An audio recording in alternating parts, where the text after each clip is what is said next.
Hello, listen, lady. Let me tell you something. I wouldn't even touch you with a hazmat suit. Now let's get into the story. This is her original post.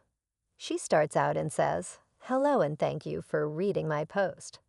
I'm in a somewhat unique situation and wanted to see if anyone else has gone through something similar. I'm not the victim here by any means. The victims are my husband, my kids, and my parents, who are living with the burden of my past sins, for which I am truly sorry. Let me be blunt. 19 months ago, I was caught having an affair with a married neighbor and father of 3. I'm a 32-year-old female. My husband is 39, and the neighbor in question was 27 at the time.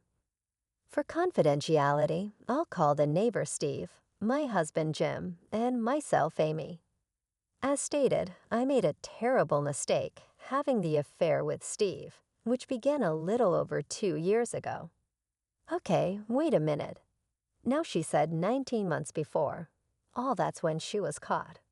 So she was caught 19 months ago, but the affair started a little over 2 years ago. While the affair lasted nearly 5 months before we were caught, I was only with Steve physically 4 times in total. I know readers here are not going to believe that, but I swear this to be true. Well, let me tell you something. I don't believe it. Now to answer questions about my marriage that I know everyone reading this has. Were we having problems? Did I not love my husband? Was I unhappy? The answer is a resounding no to all of those questions. I was completely happy and fulfilled with my marriage, and I love my husband and our 2 boys, ages 9 and 11, more than anything in the world. Well, I don't buy that because if you're totally happy and fulfilled, you wouldn't be cheating on your husband. I was totally satisfied emotionally, mentally, and physically by Jim. He was all I ever dreamed of and so much more. My misplaced attraction to Steve happened from a deep place that took me back to my first romantic encounter when I was 18. It was a feral attraction, just like my first time.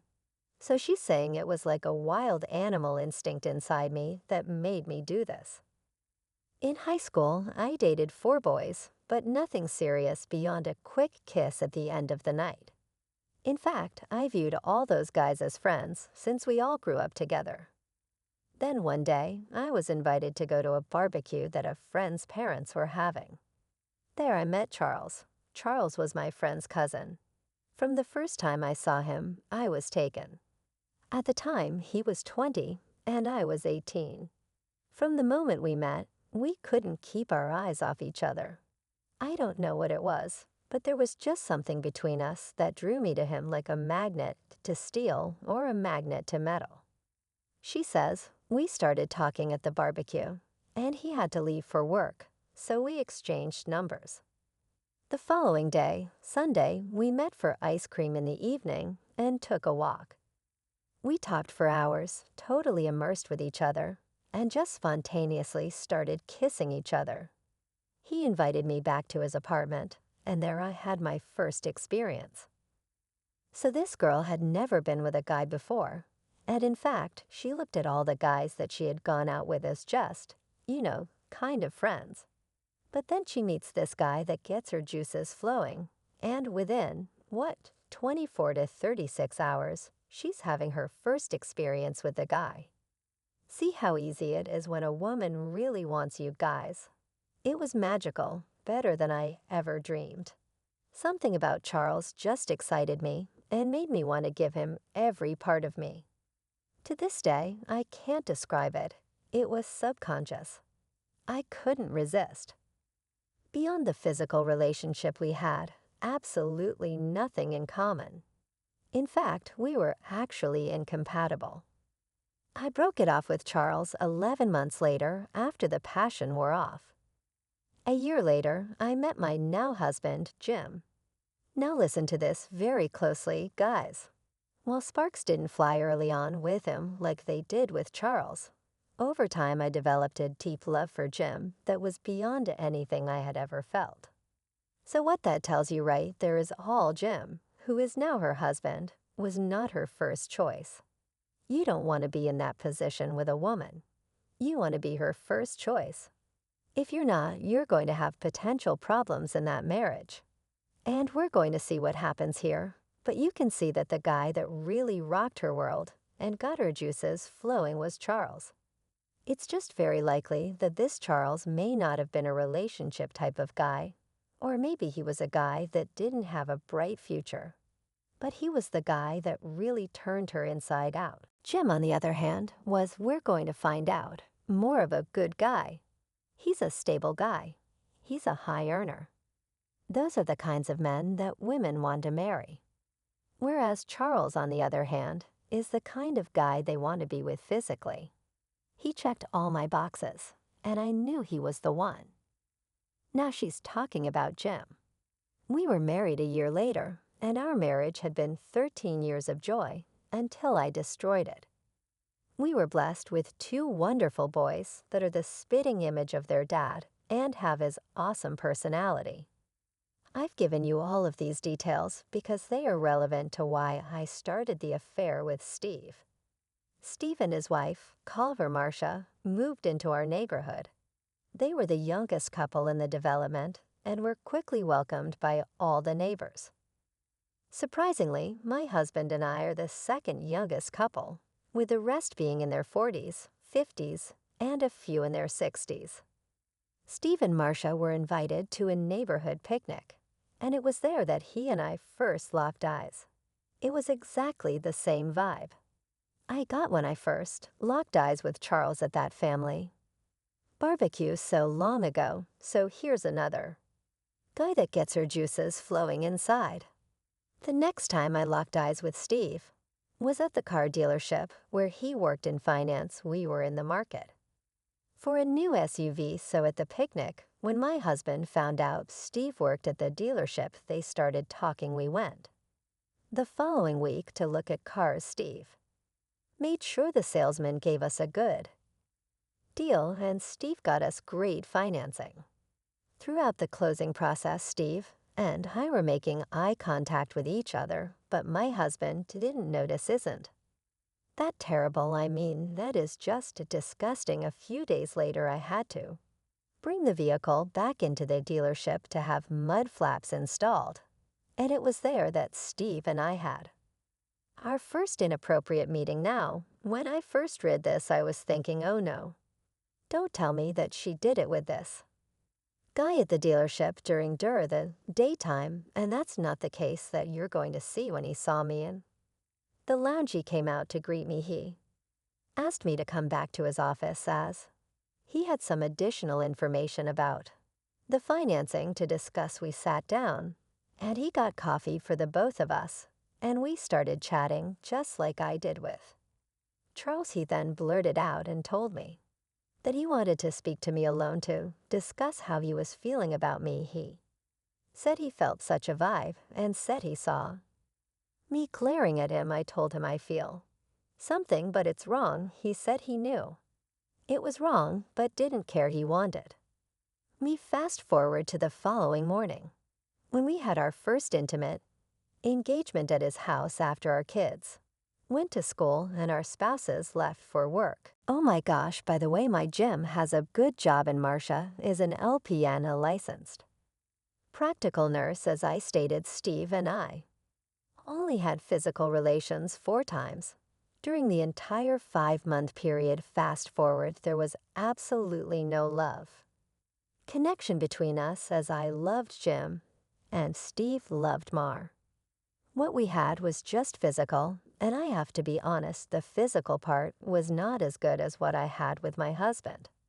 Not even close, but it was forbidden, and therefore thrilling and dangerous. I guess looking back now, I think being a stay-at-home mom for 11 years made me desperate for the attention I was getting from this attractive younger man. I just thought I could have this secret adventure for a while and still maintain a loving and fulfilling marriage with my husband. So this woman is the ultimate eater. At least she wanted to be. That thought all came to an abrupt end one Thursday morning 19 months ago now. Listen to what happens here. It was then that Steve and I were caught in bed at his house by Marcia's mother. So this guy's mother-in-law catches him in bed. She walked in on us while we were fully engaged and just started screaming obscenities. She first slapped and scratched Steve across the face, leaving a large gash with her nails. She also hit me square on the jaw and pulled out 2 handfuls of my hair before I could gather my clothes and get out of the house. So all this old mama bear man, she was not playing around. She's saying, "You're not doing my daughter dirty, man. And this lady, you are a ___, and I'm going to rough you up. I'm not, advocating violence here, but I can understand how angry this mother-in-law probably was when I got back to my house. I was in total shock at what just happened, and the reality of what I had done had set in. I knew my fairy tale marriage to Jim was changed forever and could end. Because of this, I sat silent for a couple hours, just staring at the walls, wondering what I was going to tell my husband. I then decided to call him and left an urgent message. "Yeah, what are you going to say?" "Oh man," I said, "that I had something very important I needed to discuss." He didn't respond, so I texted him, and still nothing. At this point, I knew that Mara, or possibly even Steve, had likely gotten to him. "Well, listen, I can guarantee that Steve did not get to him. Steve, the cheater, was trying to avoid your husband. It more than likely was Mara, or maybe Marcia's mother." A few minutes later, Mara and her mother showed up on our front porch and started banging on the door and on the bay window, screaming for me to answer. He didn't. They were yelling obscenities and said they knew I was in there and to open up. I was scared beyond belief and thoroughly embarrassed. Thankfully, my boys were at school when this happened. They finally left, and I lay down on the couch crying. I fell asleep briefly and was awakened by the sound of a car door in the driveway. I looked out and saw my husband. I ran into the bathroom to splash my face and look into the mirror before going back into the living room to greet him. When he opened the door, he didn't enter. Instead, I saw out the window that he was walking down the street towards Steve and Marcia's house. I watched him as he walked down there and entered, where he stayed nearly 3 hours before coming home. So I wondered what Jim was doing down there with Marcia. When he came home, I went to hug him, and he just kept me away. I then started apologizing, and he said that my apology was not accepted and that he wanted me to leave. I fell to the floor crying and begging, telling him I didn't want to go, but he insisted. You notice how in all these stories, the women always go to their knees and start, being subservient and begging. It's just like a ploy. It's like a standard ploy from their playbook. He then called my mother on the phone and told her what I'd done, asking her to come over and pick me up. Mom came over. When she arrived, she apologized to Steve and forcibly convinced me to go back to her house for the night. She then helped me pack some clothes, and I left crying, asking Jim what he was going to tell the kids. He said he would take care of it, and I left broken-hearted and ashamed. Well, I applaud the husband here for saying, "Hey, I'm going to talk to the kids, because I think the kids deserve to know." Now they are young, so he has to handle this in the appropriate way. Thank you. But I think it's important for him to tell them truthfully what is going on and what happened that night. I called Jim, and to my surprise, he answered. When he did, he just said hello and went silent. I told him it was me and that I was so sorry and that I would never do something like this again. I also told him that I would spend the rest of my life making it up to him. Jim said nothing and just asked me if I had anything more to say. I said no and asked him what he was feeling. He told me, "You know what I'm feeling," and I started crying. He then said he wanted me to stay at my parents' house for a couple of weeks before I came home. I reluctantly agreed, but asked when I would get to see him and the boys again. He said he didn't want to see me now, but agreed to have a brief call with me every evening at 9 o'clock. We ended that first call with me saying, "I love you," and Jim saying nothing, just hanging up. Well, what did you expect him to say? "Oh, I love you too," after you just cheated on the guy. Come on.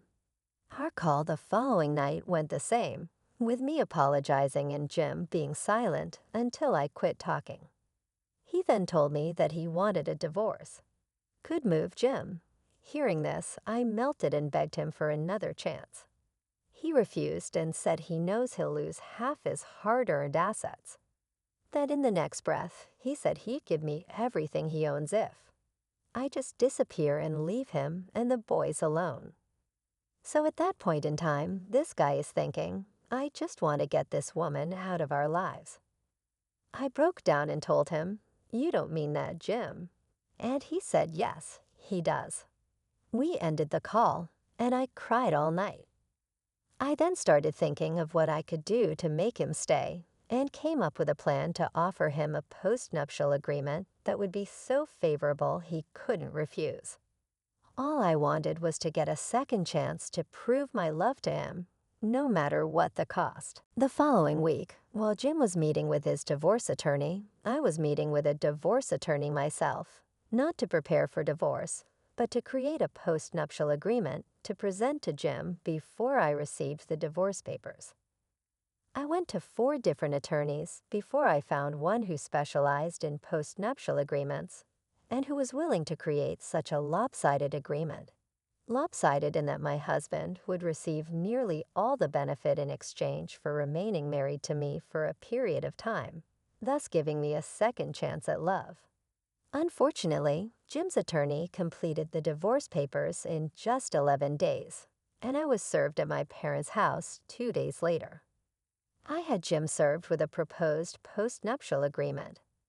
We talked that night after he read the proposal. He was a little surprised at what I had to offer, and for the first time, I could sense the caring person I once knew coming through, not the angry man who had been so robotic and cold for the past 2 weeks. Well, how did you expect him to be warm and loving? Financially and personally, the agreement is a complete and total win for Jim, and an opportunity for me to prove to him I'm worth keeping.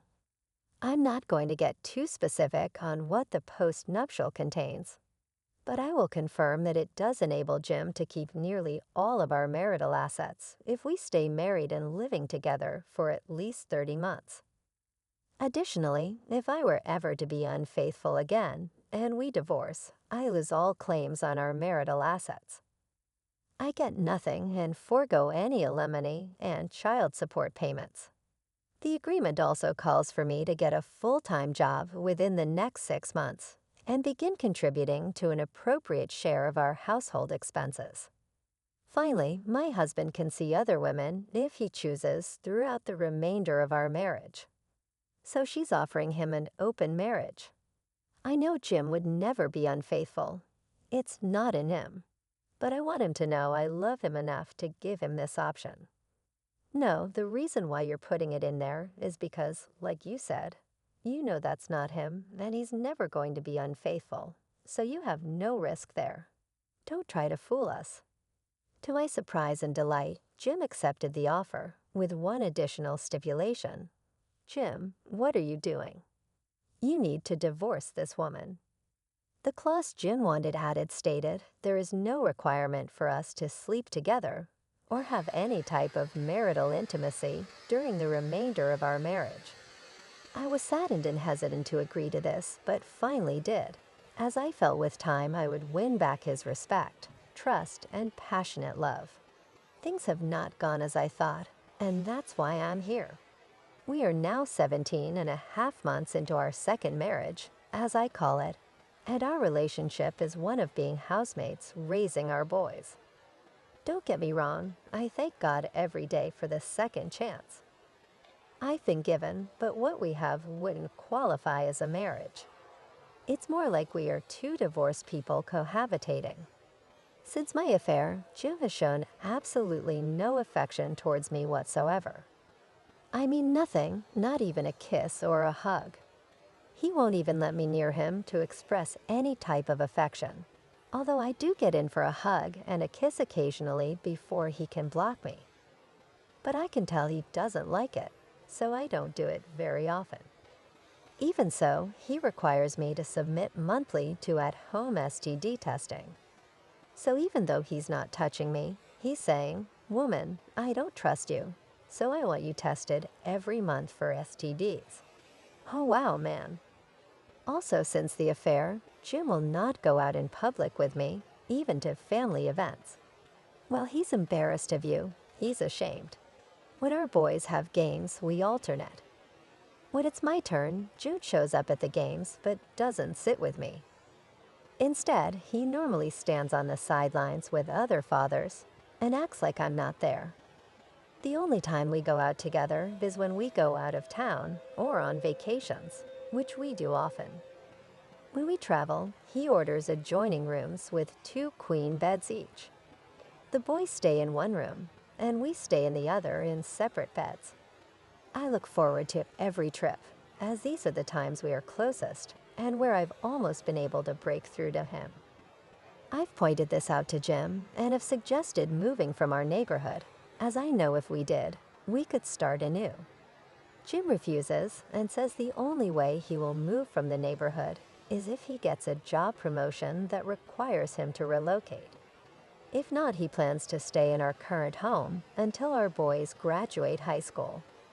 The boys don't want to move either, as all of their friends live within a half-mile of our house, as do all of Jim's friends. Since the affair, I've lost all friendships I had in our neighborhood. Stephen and Marcia divorced 8 months after D-Day, but Marcia and her kids still live in the same house down the street. All the neighborhood women I was once so close to have basically cut me off and blamed me for breaking up the family.